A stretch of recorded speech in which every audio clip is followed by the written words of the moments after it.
It's Sunday, January 14, 2024. I'm Anthony Davis. Welcome to the Weekend Show, where we make the time to consider the news of the week. You can support my work and independent journalism at patreon.com/5Minute News. Our guest today is a filmmaker, commentator, strategist, and national correspondent for Courier Newsroom, Allan Piper. Welcome to the Weekend Show. Thank you for having me. Allan, you put out a video that went viral just a week or so ago that explained Project 2025, which is something that we have talked about here on this show for many months. And people write to me all the time and they're like, can you kind of do a deep dive on that subject? Because I think people don't quite know what it is. You know, they've taken a look at it, but it's 960 pages. And so I've asked you here, with the benefit of your expertise and your ability to kind of communicate on this subject, to help me try and disseminate some of the myths and get our heads around what this really is. And for those that don't know, this is a document that anybody can download that the Heritage Foundation have created that is basically a plan for the deconstruction of the administrative state if Donald Trump or another GOP candidate was to win the general election in November. How is it being funded? Sure. Well, just a little bit about me is I am formerly in the Trump administration at the Office of Personnel Management. I was Chief of Staff and White House Liaison. Before that, I had served with Dr. Carson at HUD, but I really am a Washington outsider. I'm an attorney who's practiced in New York and, came to Washington interested in politics, but very hard to break in. I came to lead this project at the Heritage Foundation because we're about bringing outsiders into Washington. This is really a plan for conservatives to be ready to hit the ground running day one, January 20th, 2025. And what we're inviting is a whole new group of Americans and inspiring them to come to Washington and serve. This is really the pathway. We've lined up what we believe in a policy book. We are recruiting people into a database. We're training people to tell them how the federal government functions and how they should function in government. And finally, we are drafting transition plans, all with a mind to advance the conservative agenda in 2025. Would you say that's a fair assessment of how it all starts? Yes, that is, and I would also say I believe the AP headline was. I just want to actually pull it up because I thought that I was very struck by the fact that it was not. It was neither an exaggeration nor a downplaying. The AP called it. Their headline was "Conservative Groups Draw Up Plan to Dismantle the U.S. Government and Replace it with Trump's Vision," and that really is what the plan is. They are careful to phrase it as a plan for whoever the next conservative president is. It's not specifically for Trump, but it has been drafted by Trump allies. The head of the project is a former Trump staffer, and much of it has been drafted by members of the last Trump administration. So it is clearly intended for his use. And it is intended to address the problem that while a lot happened in Trump's first term, in terms of achieving his policy goals, he was not able to do much because it was not a very organized or strategic administration. And this is a plan drawn up so that he can be much more effective in achieving his policy goals. And so that there will be a plan available to him, or as they say, whoever the next conservative president is on day one. Because he's not smart enough to come up with this stuff himself. I mean, this is part of the issue, isn't it? And when he makes these little videos that get put out on Truth Social, he's reading from a teleprompter. And, there are people behind the scenes, Stephen Miller, for example, who write the Hitler quotes into the speeches, and Trump says it, and he's a performance artist. So for him it's all about him, and it's all about how he comes over, and it's all about winning. But behind that is a very organized machine of far-right Christian nationalists who are determined to rebuild the United States in Donald Trump's image, or whoever else, as you say. And just to kind of highlight some of these things, obviously they want to get their fingers into the judiciary, which they already have to a certain extent with the Supreme Court. But the dismantling of the FBI, you won't be allowed to identify as gay, or, any references to LGBTQ plus people will be, become a crime. And it's very likely that you also won't be able to vote as we currently do, because this is a very big part of the rise of fascism, is that once the fascist gets their dictatorship, they then prevent people from democratically voting them out. Well, this is definitely a plan that is drafted with the idea that it is a way to work around needing to involve Congress. And that's something that's very striking about this plan, because it does offer legislative suggestions, but for the most part, these are administrative suggestions. And this is a plan that is based on a version of the unitary executive theory, which is the idea that the president and the executive branch have more sweeping authority than they have traditionally been seen to have. And it is also based very much around dismantling the civil service. Now, when people talk about government, people of all political stripes love to rail against government and bureaucrats, and they have this image of people in gray suits and fluorescently lit hallways, and it's very bleak. But the fact of the matter is, these government workers that conservatives like to rail against and call the deep state are 2 million hardworking civilian Americans all over the country. Whoever you watching are, if it's not you, it's surely some of your neighbors. And for the most part, these jobs aren't political jobs. Government and politics aren't always the same thing. We have scientists at scientific agencies. We have analysts at the IRS. We have doctors at the FDA. And it's very important that we staff agencies with people who are just good at doing the job. And one of the things that Trump did in near the end of 2020 that he never got to fully act on, by the end of his first term, he had come to realize that that if he could purge the government of everyone who wasn't one of his lackeys, he could get more of what he wanted done, and he could consolidate power. So in October of 2020, he, by executive order, reclassified about 50,000 federal employees who would not typically be let go by the president, to be able to fire them and replace them with loyalists. And the plan with this is to act upon that, to act upon the plan that Trump didn't get a chance to do in his first term, and to start the second term that way. So all of these people who are just experts in their fields, showing up, doing their jobs, it doesn't matter who's president, whether it's a Democrat or a Republican, he's looking to fire them and replace them with people who will be acting specifically on the policy agenda and the vision of the next conservative president. Which extends to immigration, but also things like Social Security. So Yes. If you rely on Social Security checks, you might not get those anymore. I mean, we're already hearing about how Republicans want to do away with Medicare and Social Security, and also the Affordable Care Act, which they plan to remove and replace, but not replace. So the problem, though, Allan, is that we are in a situation when nobody of any political stripe really likes government diktat.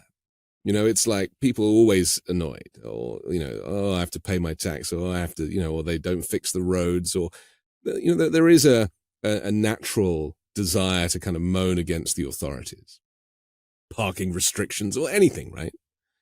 And the problem is that when Donald Trump shows up and says, I'm going to do away with the deep state, the administrative state, or the state, some people who even might be liberal in their thinking might be like, yeah, I mean, maybe it's time for a change. And that is my concern, is that, this is being presented in such a way that it is entirely necessary.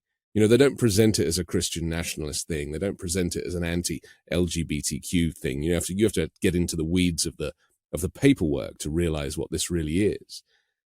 Do you think that there is a danger that this could actually, in terms of the vote, tap into people's frustration with the administrative state over decades? Well, it's possible. Trump is very good at playing on people's frustrations, and it's striking. He's very good at playing on people's frustrations. He's not historically good at resolving the issues that have frustrated them, but he is good at mobilizing people around feeling frustrated. And part of what makes it easier for conservatives to make their case, if their case is government doesn't work, all they have to do to win their case is to stop government from working. And we see that with these near government shutdowns. We see that with the inability of Congress to pass legislation. And so people see government not working, and they tend to say, oh, well, then the people who say it doesn't work must be right, rather than, no, it's being stopped up by those people. It actually can do the things that you look to government to do. But you're very right that this is not just about shrinking the size of government. It is about making the government a tool for a specific ideological agenda, and it is very much a white Christian nationalist agenda, and that is fairly explicitly stated in the document. Something I quoted in the video was on page 5 of the document. It said specifically that pornography should be outlawed, the people who produce and distribute it should be imprisoned, educators and public librarians who purvey it should be classed as registered sex offenders. Now, even if we were talking about actual pornography, that would be an extreme statement. I don't think most Americans would agree that they should be locked up for having or pornography. But as it becomes very quickly clear in the document, their definition of pornography is not what most people think of. It is merely acknowledging the existence of LGBTQ Americans. And so we have a situation where the framers of this plan believe that some people, some Americans, are by their sheer identity not suitable to exist in public. And the plan very specifically works towards that end. On page 451, which is a section about how to restructure the Department of Health and Human Services, it says, quote, families comprised of a married mother, father, and their children are the foundation of a well-ordered nation and healthy society. So anyone who does not fall within that definition is, by that definition, specifically excluded from that. Sorry, are you reading from Mein Kampf there? I just want to check the document. I am reading from, it's interesting, and I'm offering page citations. That is on page 451 of the document. It has been interesting to see the video that I made. I see some trolls getting on and they say, "Oh yeah, well, where does it say that?" It's, well, I give you a page number in the video. Right. You can go to their website, project2025.org. You can download it for yourself. I was really struck that also in the section on how to restructure health and human services, it says that married men and women are the ideal natural family structure. And it also goes on to say, all children have a right to be raised by the men and women who conceived them. So even straight couples who are seeking to adopt are being classed as outside of their vision. It's very much a eugenic vision. Right. Which is something that Trump has been very into, this idea of the great replacement theory and eugenics, and he's talked about people having good genes, and none of this happens by accident, does it, Alan? It's like this is the culmination of all of these. They're not even conspiracy theories. These are the extreme thoughts of the people in the shadows, who kept their mouths shut for a while during Barack Obama's tenure as president, even though it completely appalled them that there was a black man in a White House. And yet, they were there behind the scenes typing this stuff up and preparing for the uprising. And now Trump has got this kind of messiah complex going on. This whole thing has become something that is, at the very least, dystopian. But as you read from those words, it is Nazi propaganda of the 1930s. And I try to be very hesitant about using words like that, because historically people have overused comparisons to Nazis, and there's a danger that someone sounds hysterical just for saying that, except when you have someone who is using the actual words. And this specific idea of ethnic purity, the idea that Trump is getting to when he says, and his actual words are that immigrants are poisoning the blood of the country, that is a specific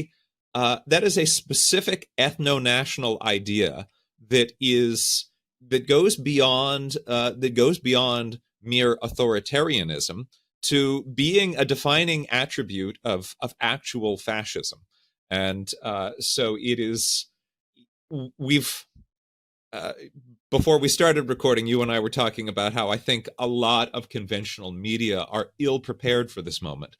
And they're ill-prepared for a lot of reasons, because responsible journalists have deeply ingrained it in themselves not to over-exaggerate a threat, not to compare someone to Hitler, but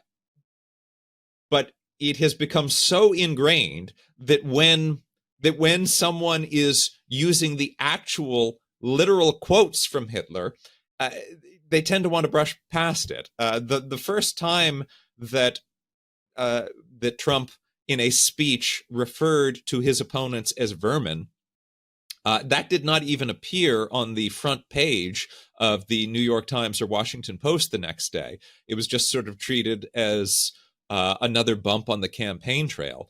But it's really not. We have to pay attention to this.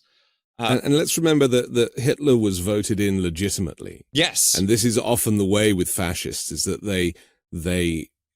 they skulk in under the radar with a different form of presentation. And once they get elected, that's when the floodgates open.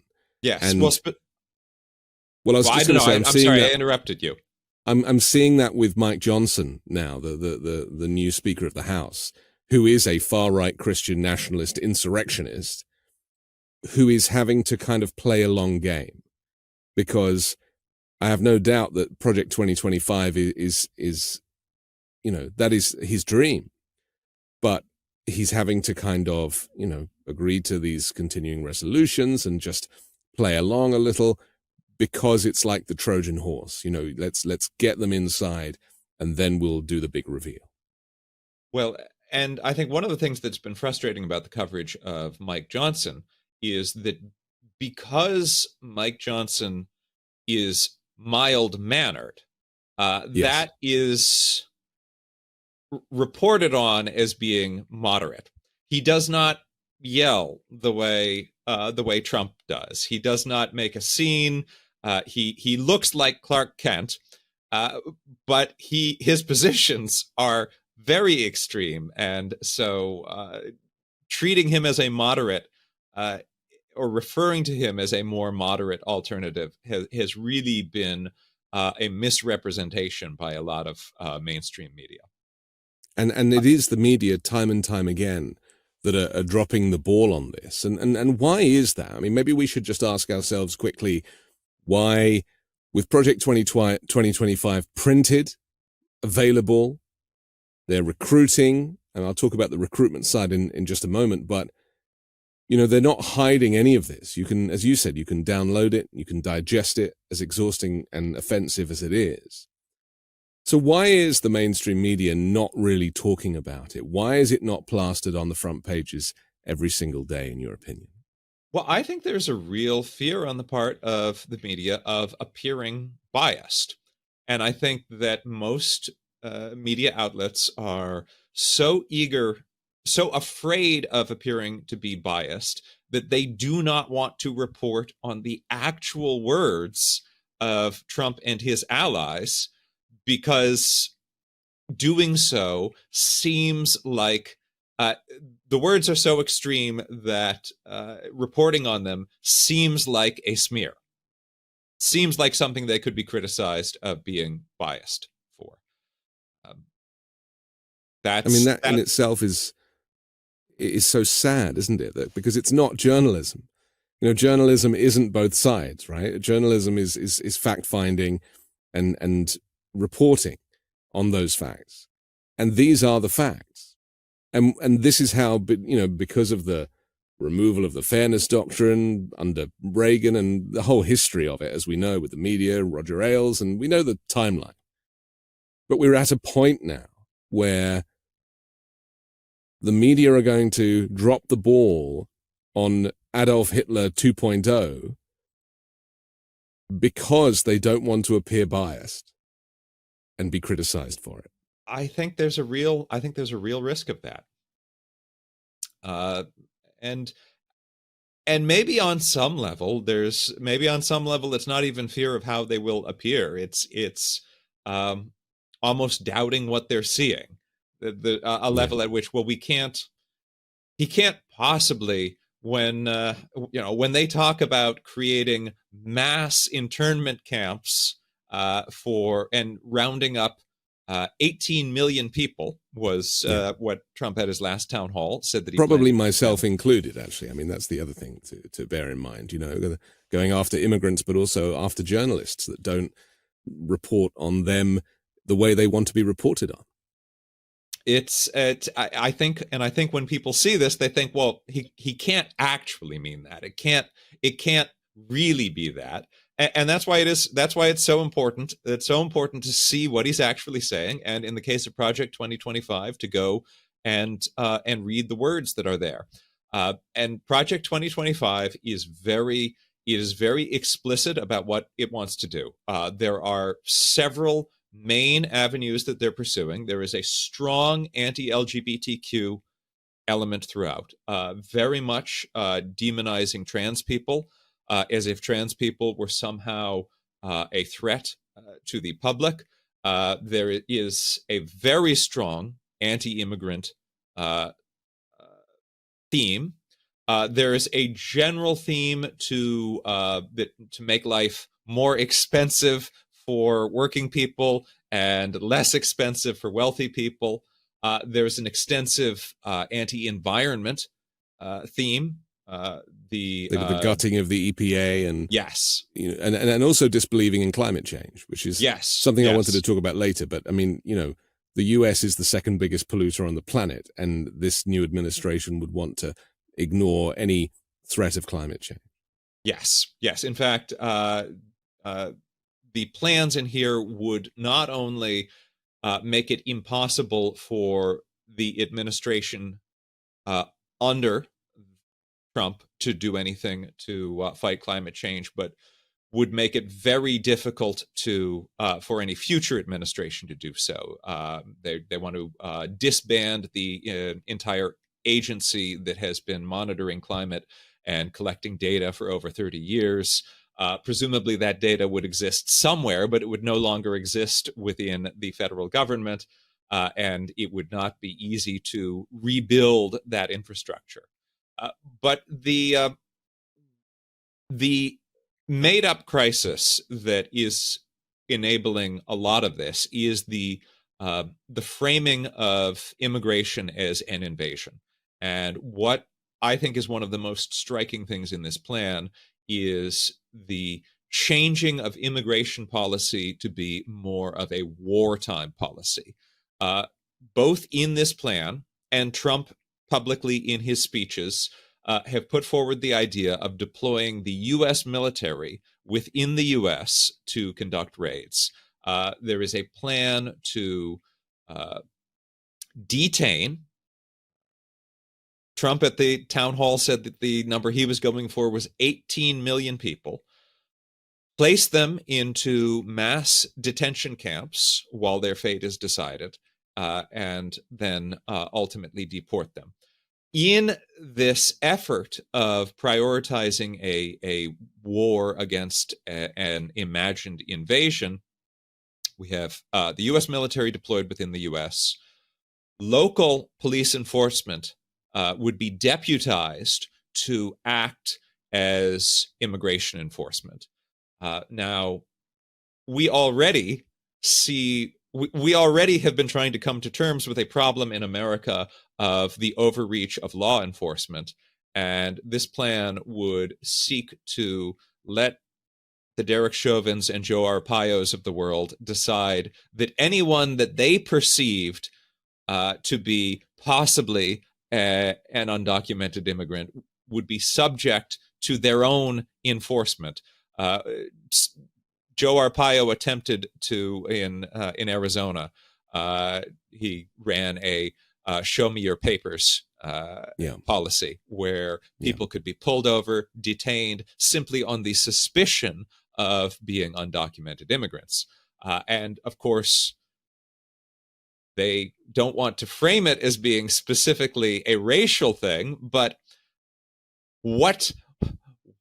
how is someone under suspicion of being an undocumented immigrant unless it is some visual descriptor that would enable these officers to look at a person and say, oh, I suspect that person is maybe coming from somewhere else. Yeah.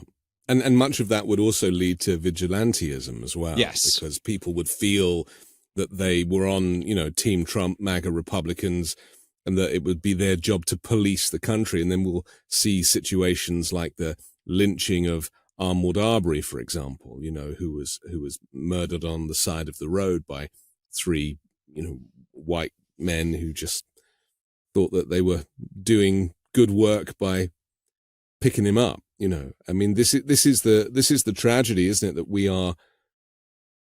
we're in a situation now where America is at a crisis point in terms of a junction, democracy versus dictatorship. I call it. And I still think that despite us ringing the bell and trying to sound the alarm, the way that Project 2025, which is just one example of this, the wider mindset of MAGA Republicans, that it is still very hard for people to digest that this could happen in America, the land of the free, the country built by slaves and immigrants, a country that has prospered and made people extremely rich, invariably white people, but this is tragically the American story, and that this kind of winding back the clock 50, 60, 70 years couldn't happen here because we're already too progressive in many ways. How do we deal with that? The fact that if it's American exceptionalism maybe that kicks in, where people are like this could never happen in America, and yet it does. I mean, you could argue that in 2016 we took for granted that Hillary Clinton would win the election, and again it could never happen in America that someone like Donald Trump could win, and yet he did, with the help from the Russians, as we know, and with help from social media campaigns and various other things. But, he did, stained the history forever, really. I mean, it'll be an entire generation or two before, Trumpism is eradicated. How do we kind of get through to people that this is to be taken seriously? Well, I think we just have to keep calling attention to it. I have great faith in Americans, and I especially have great faith in young Americans. We had record youth turnout in the 2018 midterms, record youth turnout in 2020, near record youth turnout in the 2022 midterms, and I do think that if young people are really aware of the stakes, I feel that the younger generations are have a healthier, more inclusive view of the world. I think that the more xenophobic elements of Trumpism are things that the younger generations want to reject fully. And so I think that if young voters show up in great numbers to specifically repudiate this white Christian nationalist agenda, I think there's a real ability to do that. And what those of us who report on what's happening, it's just incumbent upon us to report on it accurately and let people know what the real stakes are. I would agree with you. I have a lot of optimism for the youth vote, but statistically, older people are the ones who've got the time to vote, or they make more effort to vote, or they because they've done it so many times before, and then there's also those issues of hereditary voting where people just do what they've always done or what their parents have done, and I think that moving the needle on this is about looking outside of the US to get a sense of what is happening in the world and what the world really looks like. Because, this Project 2025 document does not look like any other country that I recognize. I mean, it's more extreme even than Russia in some ways. And, I don't think people, because we know people tend not to travel outside of the US and understanding other cultures and other nations and how other countries do it is not often a topic of conversation here. It's like America is king. And for those of us who are fortunate enough to be able to have traveled or even migrated, which I recommend to everybody, mass exodus from the US, don't go to England. That's my advice. But I get a sense that people, because of social media and Insta Reels and, TikTok and looking at other people who don't look like you, having a good time in other countries, experiencing life and sharing their lives in other countries, that is a new thing to people and to voters, really the last few years. And my hope is that this very insular America First attitude will be dented because people are naturally inquisitive and that they see that there is a greater sense of a progressive nature, more integrated societies outside of the US. I hope so. I have great faith in American people. I believe I live in New York, a city that in many ways is sort of the epitome of the American multicultural immigrant melting pot. Our symbol is Lady Liberty, welcoming the tired and the poor and the huddled masses yearning to breathe free. A symbol that Stephen Miller, one of the architects of the Project 2025 plan, derided when he was in the White House. I have faith that American people will reject a white nationalist agenda if they see that that's what it really is, and that's why. So that's the point, though, isn't it? Yes. If they know that that's what it is, because it is not being dressed up like that. We are reading between the lines, or in fact reading the lines of a document that is presented in a very corporate fashion. And people typically vote for personality over policy. They don't download the policy documents. They don't take the time to read it, not because they're stupid, but because they don't have the time, because they're too busy working to try and make a living. Yeah. And I recognize that it is for people like us to expose it. We need to take a quick pause for our sponsor, but I want to come back and talk about the people behind this document, who they are, and what their agenda is. So thank you for the moment, but we shall return with Allan Piper here on The Weekend Show. 10 seconds on the clock. How many things can you name that are always growing? Your relationships, your skills, your customer base? How about businesses on Shopify? When we started podcasting, an online store was the furthest thing from our minds. Now we're selling t-shirts and Midas Touch merch, and it's so easy, all because we use Shopify.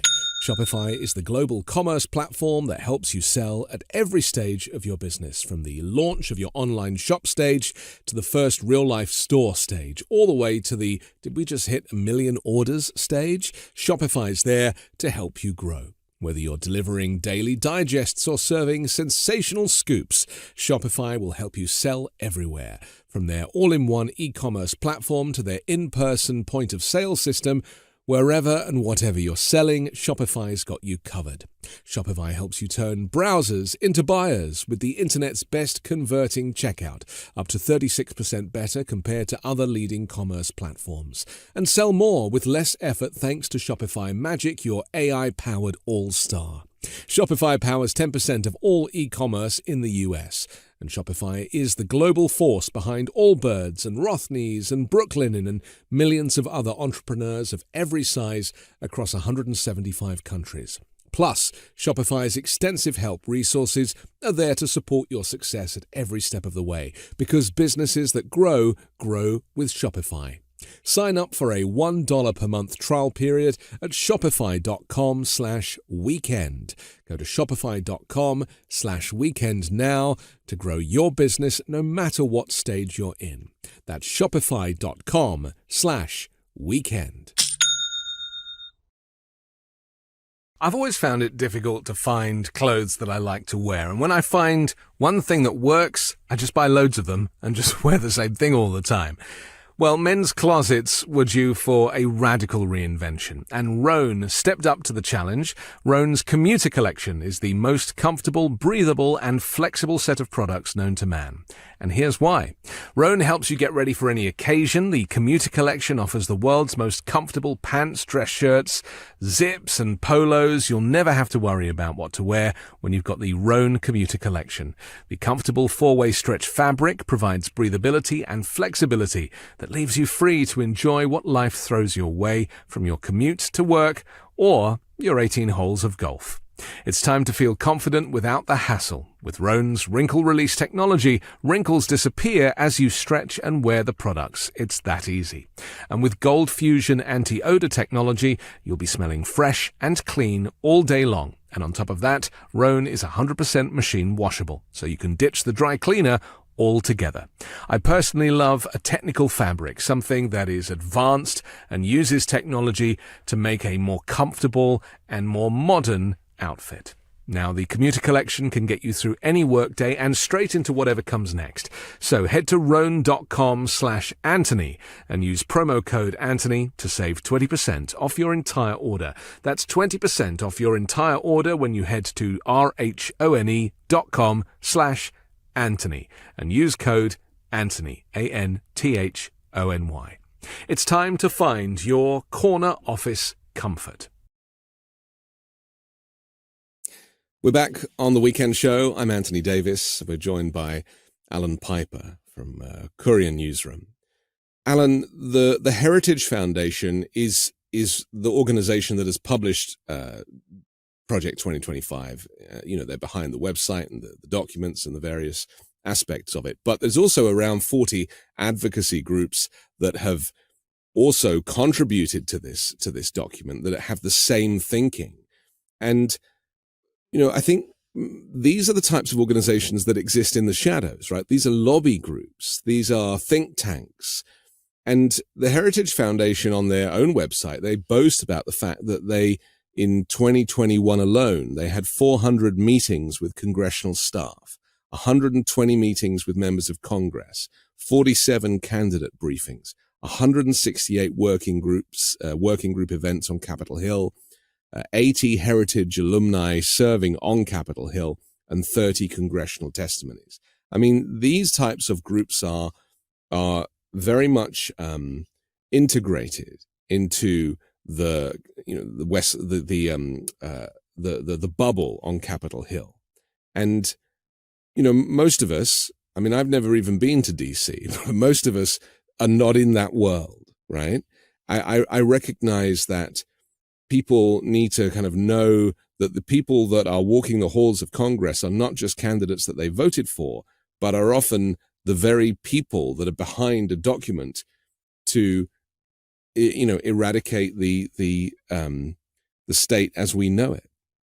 Yes, and we know that Trump himself is very receptive to documents that are prepared for him by groups like this. Let's not forget that his one of his most far-reaching achievements as president is the number of federal judges that he appointed, a third of the Supreme Court, and a record number of federal judges throughout the federal judiciary.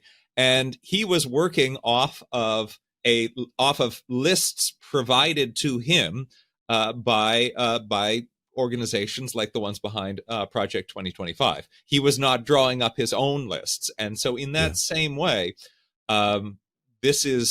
we have every reason to expect that the agenda laid out in this document is something that he will readily seek to implement, because this suits the interests that he has been campaigning on and obsessing over since leaving office.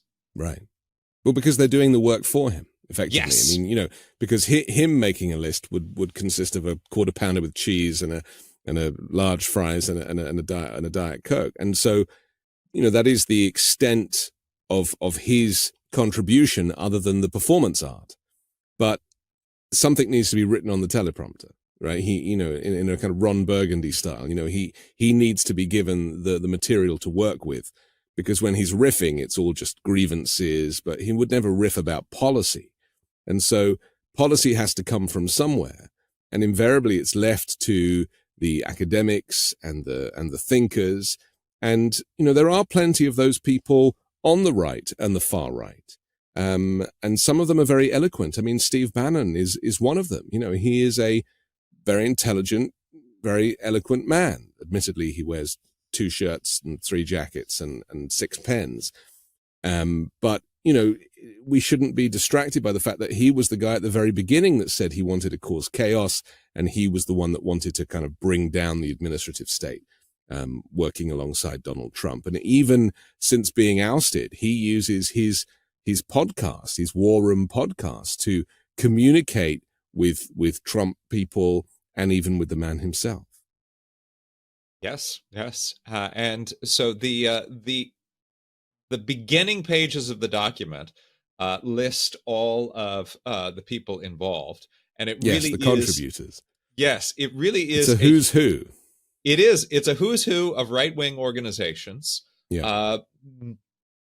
The organizations involved have been backers of Trump, his allies. The actual authors and advisors of the paper include his former staffers, and so this is very much his circle that are creating this for his use.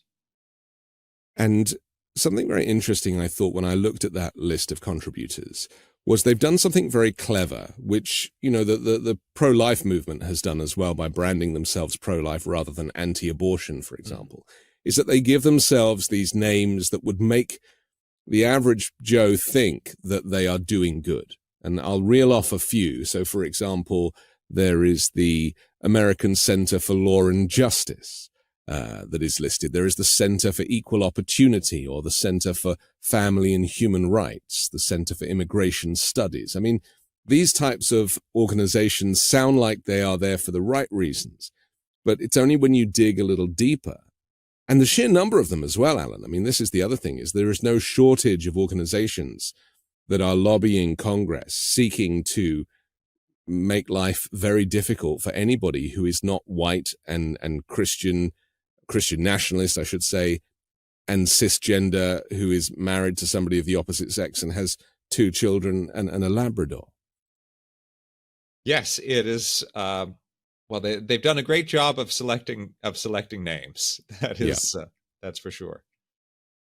First Liberty Institute. I mean, using liberty and freedom has been a theme of the right, hasn't it?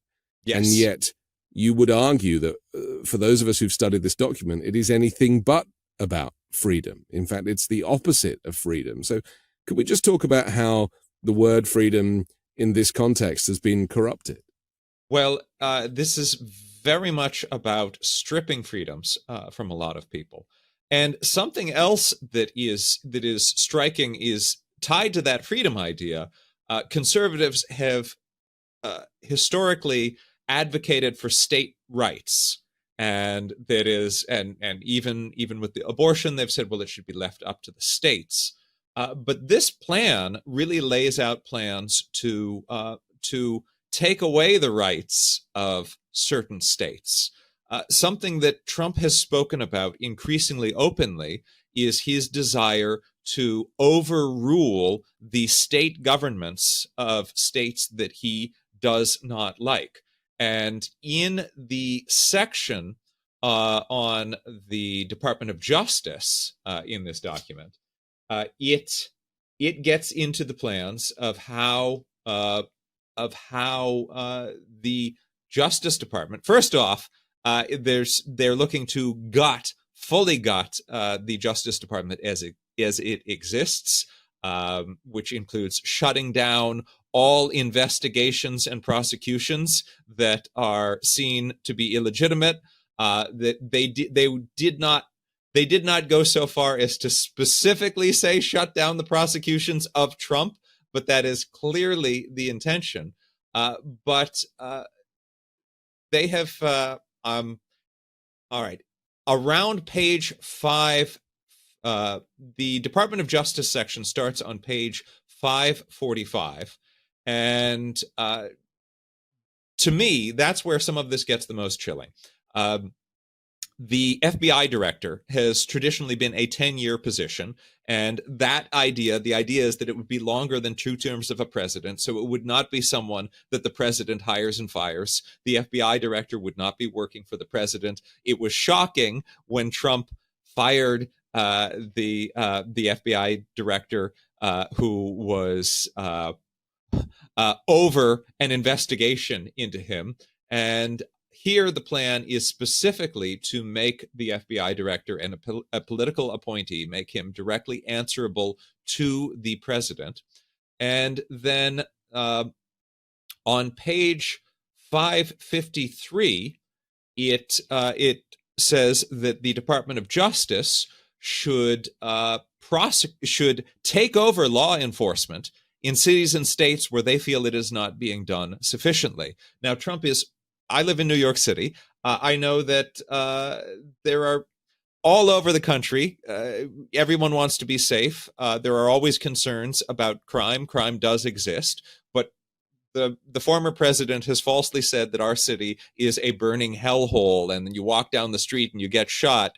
That's not true. But under what is being laid out on page 553, he's saying that the Justice Department could step in and take over.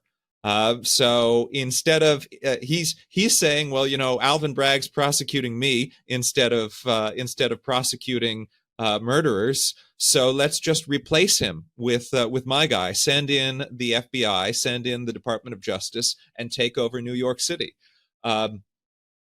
Page 553 says that prosecutors who are not conducting the type of prosecutions that the president wants should be prosecuted. So Right. we're talking about someone like Alvin Bragg, someone like Fani Willis, Letitia James. Letitia James could be arrested and prosecuted because they're not focusing on what the president wants them to be focusing on. Another rather alarming part, this is on page 562, it says that the Department of Justice should use the full force of federal prosecutorial resources to stop state and local governments from enacting diversity, equity, and inclusion policies. Now, this is part of what barely constitutes a dog whistle. Their attacks on DEI, as they call it, is basically the idea that there is too much diversity, that there should be that no government agencies should be taking diversity into account when hiring, and the idea that the Justice Department could prosecute, say, a mayor if they think that a mayor has too much diversity on their staff. Well, how do they know? How do they know the decision-making choices that have been made? Ultimately, the problem is not. Ultimately, they're saying you can't have too much diversity. A lot of it goes back to racism, doesn't it? Yes. And I've tried very hard on this show over the last couple of years to, explore other explanations for situations in the US. And when I get to the door and open it, it always says racism in there. And this is very frustrating because, again, other countries have their problems, but they don't have the discrimination at anything like the level here in the US, with black people being shot by the police indiscriminately, invariably in the back while they're running away. And there still being this, despite all of the effort of the civil rights movement and everything else, there's still being this huge disparity between the white man and the black community. That there is also a piece, I think it's on page, I love the fact that you and I, this is like we're doing like study together in the halls of a university. On page 550, I wanted to talk about the FBI a little bit. They have written in bold, prohibit the FBI from engaging in general in activities related to combating the spread of so-called misinformation and disinformation by Americans who are not tied to any plausible criminal activity. So, everything that we have highlighted and continue to highlight here, it's not new. This stuff happened before. This stuff has happened in, whether it be in nations that have now recovered, and there are many. You would say that fascist dictators, the one thing they have in common is they have all fallen. So they do not remain. The people invariably rise up against the fascists. But this is the playbook of typical and traditional fascism. It is not new. It is not a new version. It will look different and sound different in America because the man bringing the message is Donald Trump, a former reality TV show star who prior to that was a failed businessman. So it looks different to it being, say, General Pinochet, who did not look like a star of a reality TV show. Ironically, looked exactly like my grandfather, but that's another story. So I do get a sense that is why people, again, can't really connect with the extreme aspects of this, is because the delivery is being done in kind of quite a jovial way. Donald Trump is a clown, a performance that is, it's addictive. And this is why people criticize Joe Biden, because he is not the performer and he is older and aging differently. But politics should be boring and politics should be old and it should be, rooted in seriousness. Yeah, and maybe that is the difference here. Yeah, we can't forget that in 2016, Donald Trump was it's very typical for presidential candidates to make an appearance on SNL. He was brought in to host SNL for an episode because he was seen as an entertainer. And so so it is very dangerous when far right white nationalist ideas are presented under the guise of entertainment. And that really kind of ties into the American story, doesn't it? You know, because the lack of kings and queens and the history that I'm used to coming from England and Europe, the megastars of America are the Frank Sinatras, right? The movie stars and the great performers, and so much of popular culture here is about these people. And Donald Trump has very much fit into that, you know, that duality between straddling politics and popular culture. And I do think that that's why in 2016, a lot of people gave him a chance because they thought, well, maybe we'll see how this goes. But, you know, back then he wasn't expecting to win. Whereas this time around, there is an expectation that he should win because he thinks, I mean, he gave an example the other day that he was driving around Florida somewhere, and you know, wherever he went there were Trump supporters. I mean, that was his qualitative market research for the fact that he's popular right now. But you know, I too have faith in the American people to know that they don't want to live in a dystopian universe that is underwritten by the Nazi Party. It is very easy, I think, for people to block out what happened in the previous administration. It's particularly we had trauma after trauma after trauma. I thought that during the stretch of family separation, children being ripped away from their parents with no plan to ever reconnect them, not even the same level of tracking that you'd have for a checked bag at an airport. Just no way, no system in place to ever reconnect. I thought that was as bad as it could get. And then we had the mishandling of the pandemic, where potentially hundreds of thousands of people died needlessly because of the lack of any national plan, and because we had a leader who was consistently telling us that the disease would go away on its own. And then we saw democracy itself come within a hair's breadth of being overturned as people stormed the Capitol, set up a hangman's noose, and came with very real intentions to murder elected officials who got in the way of what they wanted. This is so much horror in such a short period of time that in the same way that a lot of people I know have kind of just blocked out COVID, just as a thing, just blocked it out. Like just I'm not going to think about the fact that there was a stretch of time when I was afraid to leave my home. I'm not going to think about the fact that there were 11 freezer trucks full of an overflow of dead bodies at the hospital.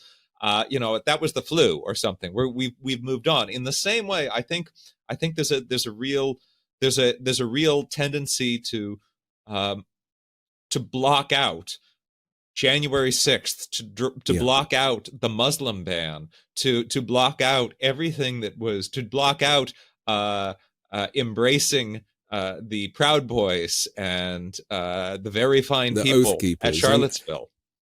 And the one I reference a lot in Portland was the disappearance of peaceful protesters by the military who were not identified. They were an arm of the military that we have never seen before. They were Donald Trump's army, and they were disappearing them not in military vehicles or police cars, but in unmarked vehicles.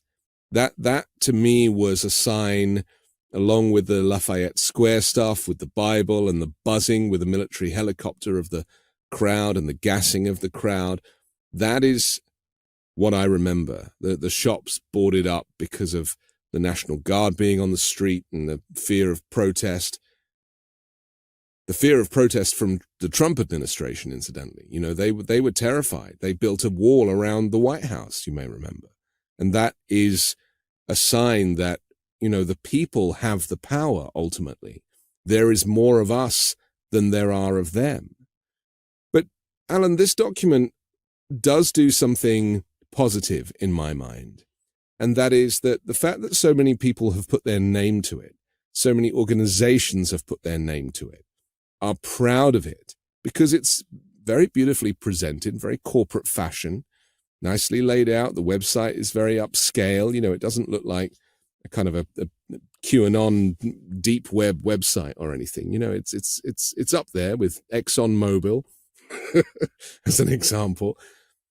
But what it does is it nails people's colors to the mast. It basically is saying these organizations, these groups and these individuals who claim to be the leadership and the contributors to this document are extremists. They hate the LGBTQ plus community. They hate immigrants. They hate people who are not white or cisgender. They don't care for the administrative state to keep us safe. They don't believe in climate change. They care nothing for the FBI or the judiciary as it stands. It is basically a historical, or will become a historical document, where instead of it being a kind of underground textbook and training manual, it's actually a moment in time where they are saying, this is who we are, and this is what we want America to look like. Yes, it is. And I hope that everyone reads it and takes it seriously. Okay, it's hundreds of pages. It's a difficult commitment to ask people to read the whole thing, which is part of why it's important for people like us to call attention to the things that are in it. But I think you've highlighted what's good about this. I think that it is a good thing that this is out in public, that anyone can go to their site, anyone can download this, anyone can read it. If you don't think that there's going to be another more bans against total bans against certain countries from coming here, you can go to page 152 and read that yourself. If you don't believe that they really want to slash school lunch programs, you can go to page 302 and read that for yourself. So they have done us a great service by putting it out publicly. All in one place. All in one place. And I would just say to anyone who says, well, these are exaggerations, when Trump says that he's going to have his political opponents prosecuted, when he says that he's going to round up 18 million people and put them in camps, those are just exaggerations. He's not going to do those things. I would say when those of us who were pointing out the things he was saying in 2016 pointed them out, people said, "Oh, he won't do that." He said, "We're going to have a Muslim ban," and people said, "Well, he's exaggerating. He can't do that." Well, he did. He did do that. He said that he was going to weaponize immigration policy. And people said, "Oh, well, don't." He's exaggerating, and we saw that he did that. Yeah. And they were in campaign speeches. That was before he got elected. He was making these claims in campaign speeches, saying the American dream is dead and I alone can fix it. And with that, people should have been very alarmed. But there is a sense that because it's Donald Trump saying it, that they're just watching an extension of an entertainment program, like the behind the scenes of The Apprentice episode type of thing. But actually this matters. I mean, leadership is essential, especially in a country of 330 million people, and in a country as diverse as the United States. And he says that he keeps his promises, and the most extreme things that he said he would do, He attempted to do all of them. And any that he fell short of, it was because he lacked the organization and discipline to actually do it. Right. With this plan, the organization and discipline has been laid out for him. He will do the things he says he's going to do, and he will be much more effective at doing them from the experience of his first term.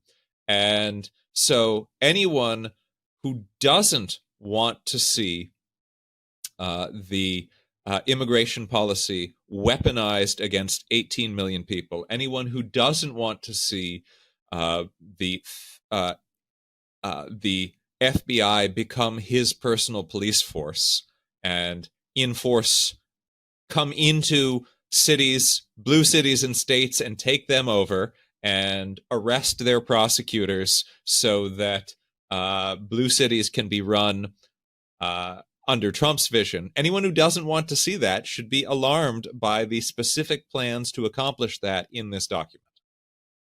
And the other thing we should say is that, it's all very well him claiming that this is what will happen, but Americans don't go quietly. So prosecutors are not just going to be like, okay, arrest me, you got me. They're not. They're going to fight back. Communities will fight back. There will be chaos ensuing. There will be mass protests and likely violence.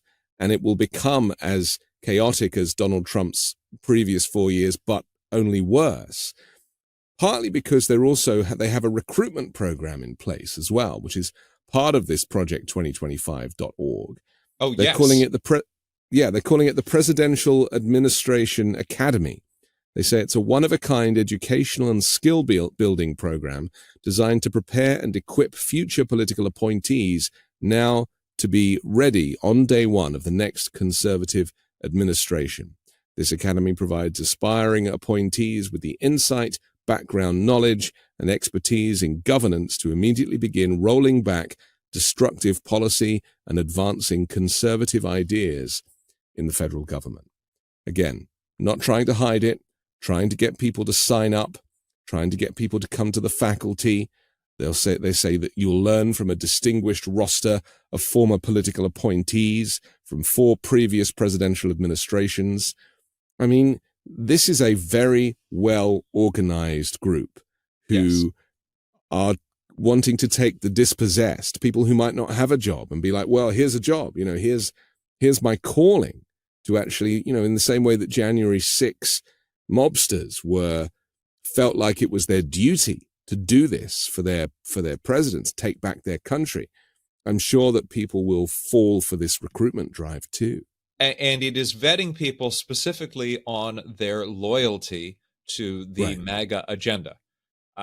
Right now, if you want to get a job at the FDA, you should have, they're evaluating you based on, are you a doctor or a medical researcher or a scientist? And let's look at your qualifications. But if the central qualification becomes ideological, that's a problem for agencies that should be inherently unideological.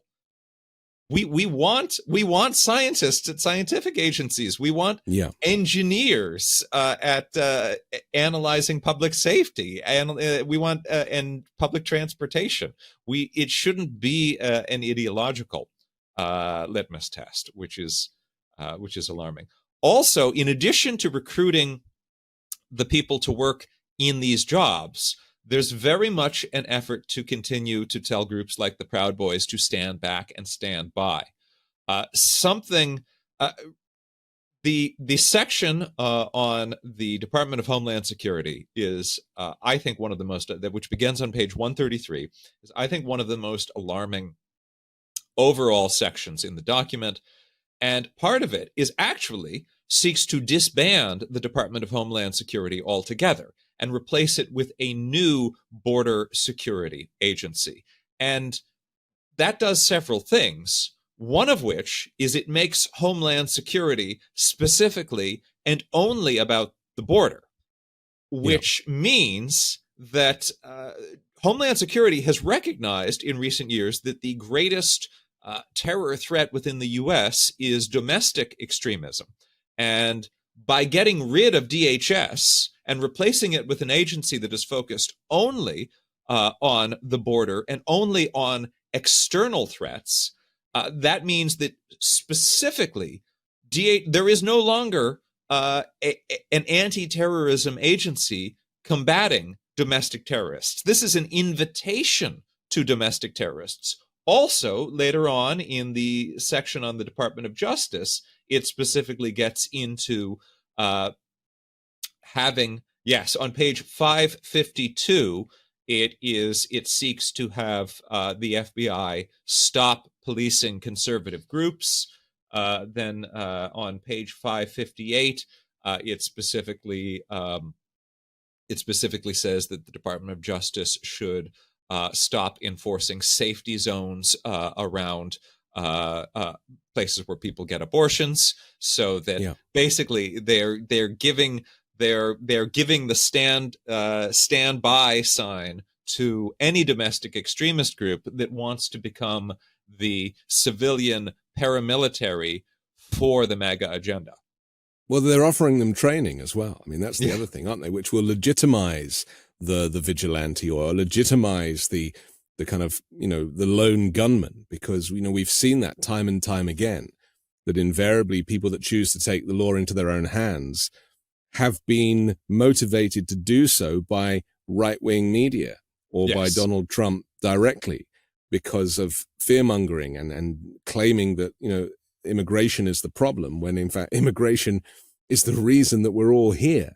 And I find it very interesting because, the US, considering that we've just been through a 3-year pandemic, is actually in a pretty good place. And Joe Biden has been one of the most effectual presidents for since forever, you could argue, considering what he's had to face. And I think that, aside from the economy doing great and job numbers looking really good and people starting to kind of feel like things are changing for the better, the messaging from the Democrats is still a little elusive. And that, really the problem is that often the right wing are very good at making a lot of noise, making websites, doing the documents, getting people together, doing the lobbying, creating the faux outrage and the drama. And the Democrats kind of just rely on the fact that, well, everything will work itself out and, the cream always rises to the top. But actually, the fight here is going to have to be much more explicit, in my view. I fear that Democrats are kind of coming to a knife fight armed with spoons. Well, I think that one of the main problems that the Democrats and progressive messengers in general have is because the facts are generally on their side, they think that facts will prevail. And human psychology makes us all more motivated by emotion than facts. And conservatives have generally not had the facts on their side. And I guess because they haven't had the luxury of facts, they've gotten better as well. If we don't have the facts, what we have? We can get people all worked up. And so they've gotten better at managing people's managing people's emotions. And which is very lucrative. Yes. Now, I'm not advocating that anyone get away from the facts. I do not advocate that. I would like everything we do to be fact-based, everything everybody does to be fact-based. But people trying to win political arguments who have the facts on their side need to know that the facts alone are not enough. You need to communicate to people on an emotional level, and that's difficult. And it is also, you highlighted the fact that that President Biden has had remarkable successes. I think in the same way, the journalists are afraid to when Trump says something absolutely incoherent and unhinged, they're afraid to comment on that for fear of appearing partisan. In the same way, I think journalists feel afraid to acknowledge President Biden's successes because they feel that that would appear partisan, even though by sheer objective metrics, this president has been remarkably successful. When you consider that when he was sworn into office, 3,000 Americans were dying of COVID every single day. That was a 9/11 scale mass casualty event every day. And a vaccine existed, but it was not available to almost anyone because the previous president was more focused on overturning an election than coming up with a vaccine rollout policy.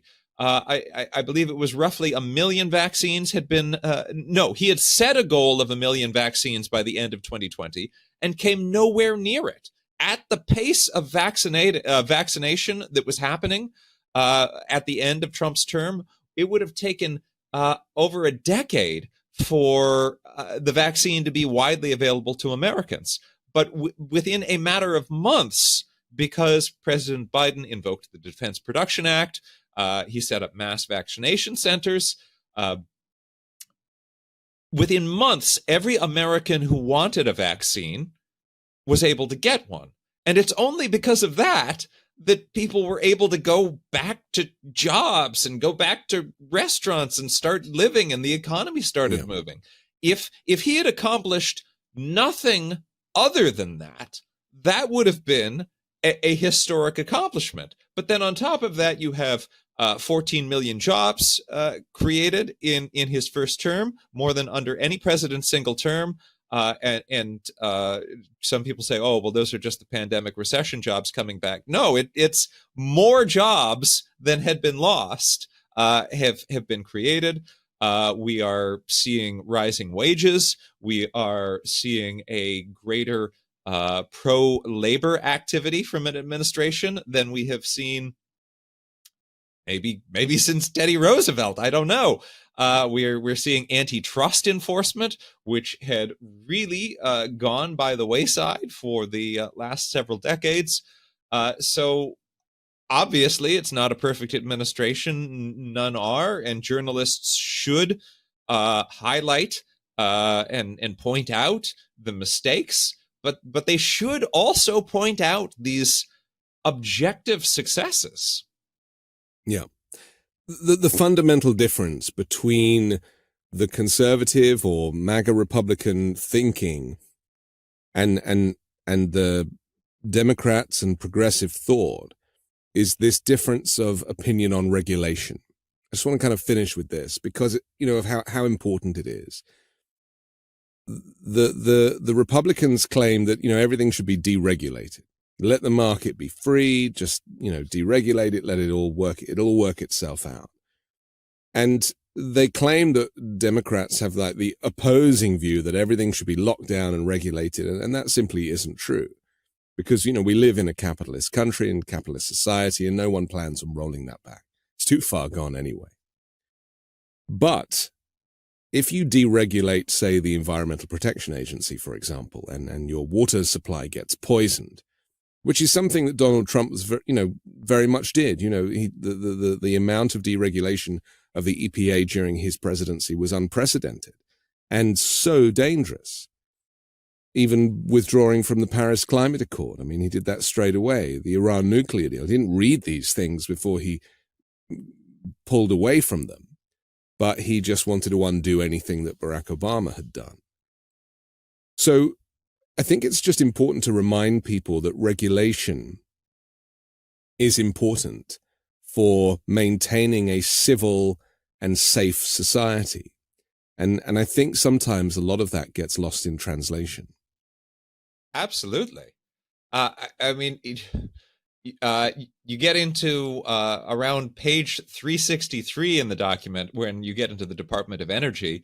The plan is to reduce nuclear power regulations and privatize nuclear waste disposal.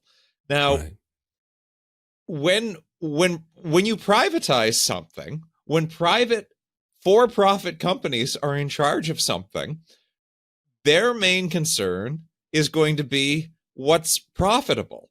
And there are some things that are more important than profit. I certainly don't think that when you're dealing with nuclear waste, that the goal should be, well, what's the cheapest solution?